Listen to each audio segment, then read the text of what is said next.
Our first guest tonight took it to the very end of that first season of American Idol. And is one of the most famous runners-up of that show to have ever come out of that show, and most successful. And I'm only saying that in the hopes that I, as one of the runners-up of a reality show, also can hope to aspire he made it to his career. Made it to second place. You know what?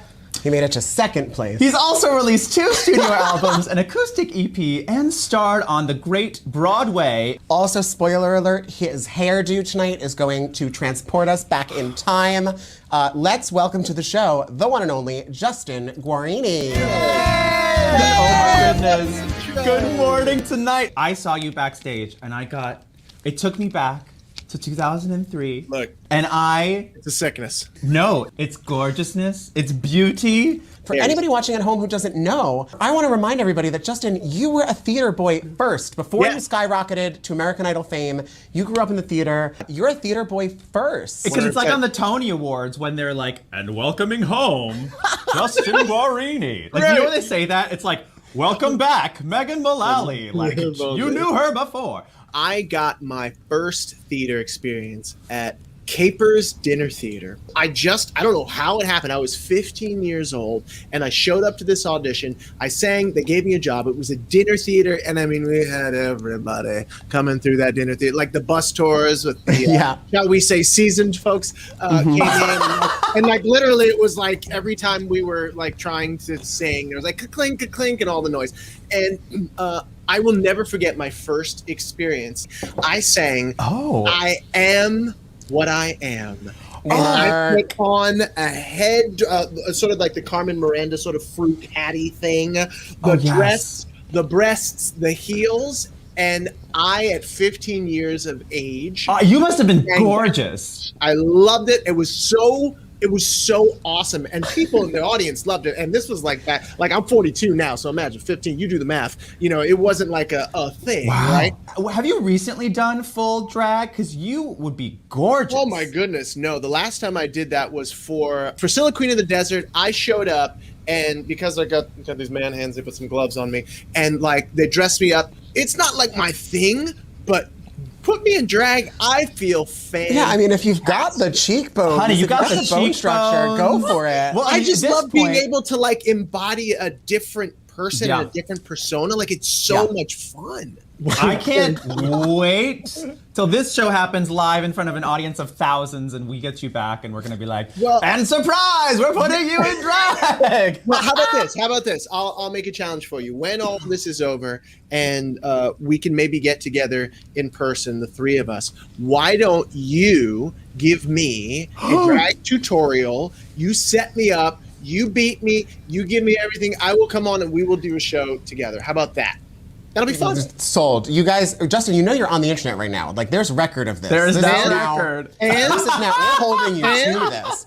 This is happening. Can we flash forward a little bit? Because this story gagged me, is that you had 2 roads diverged in a wood. And sorry, I could not pick them both. Yeah. In the early 2000s, you turned down The Lion King to go do American Idol. Well, first of all, how did that decision happen? Because like American Idol was like, who knows if this who knows what'll happen? Who knows? Well, I'll tell you the quick story. Basically, all throughout college, I was auditioning for The Lion King. And I went up to New York and I did the master class. And at the end of the master class, after learning Zulu and Sutu and all the songs and everything and the dances and whatnot, they said, oh, we really want you to be a part of this. We just don't have a place for you right now. And we know that you can't tour or anything. And so, look, just stick with us and we'll find a place for you. And that was like 1999. And so over the years, 2000, 2001, and then 2002 comes around, and I hadn't heard anything for like 2 years and something, whatever.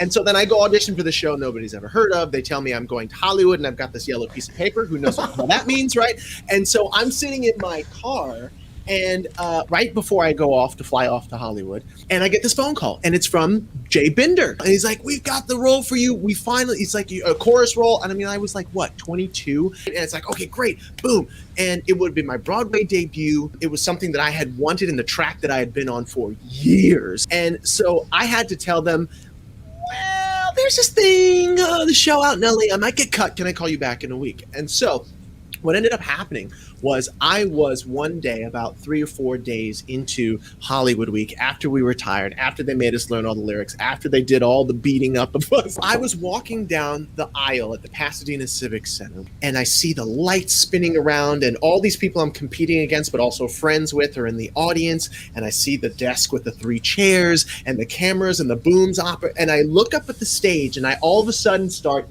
bawling.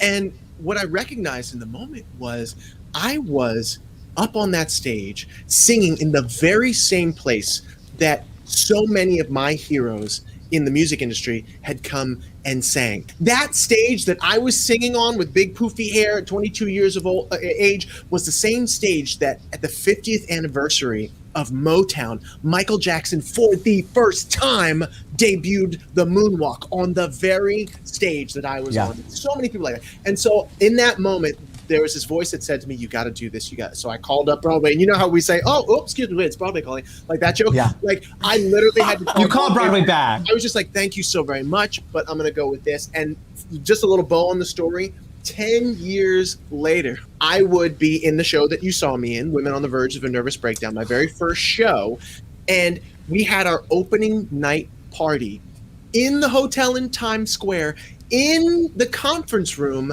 that I sat and waited to audition for American Idol. Wow. You know what they say, it's a small world after all. That is what the Sherman Brothers at least said it. That's a crazy story. Right? Incredible. It's And wild. clearly, Wild. it all worked out. I just think it's incredible to remember that, like, you didn't go and do American Idol and then come back and, like, have that fame that brought you to Broadway. Like, you earned Broadway the first time around, That's and then you right. were like, I gotta follow my heart, I gotta try this other thing because I think it's important.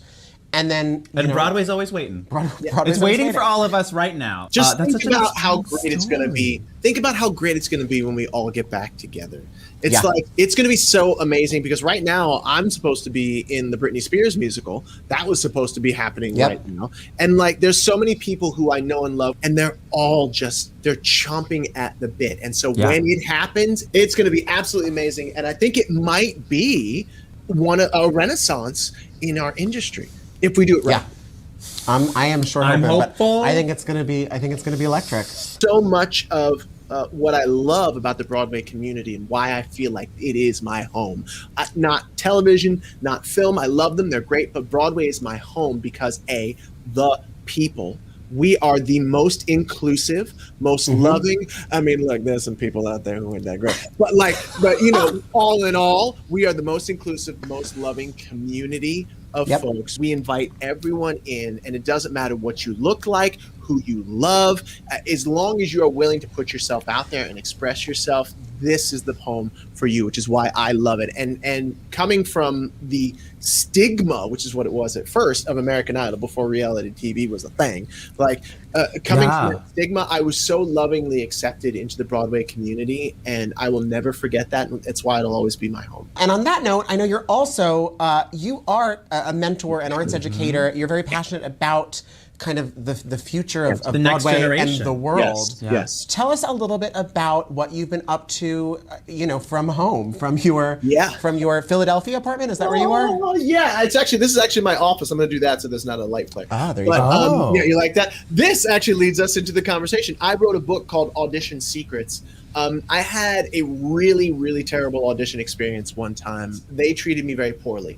And I thought to myself, okay, after being in 5 or 6 Broadway shows, and I'm not at the top of the charts by any stretch, I'm also not at the bottom. If they treat me like this, imagine how they treat people coming up through the system. And so I was like, after being a bitter for a moment and questioning whether I should be doing this for my living or not, I said, okay, how can I not feel this way? And then how can I make sure that other people in our community who have been taught and trained, as we all have as actors, that we are expendable, that we are just cattle, hence the cattle call, right? That we are taught that we are powerless. I'm like, how can I give us and help us to give myself and help us to give ourselves our power back? And instead of in the auditions situation, walking in like, please give me the job with that energy, because that's what we've all done at some point, right?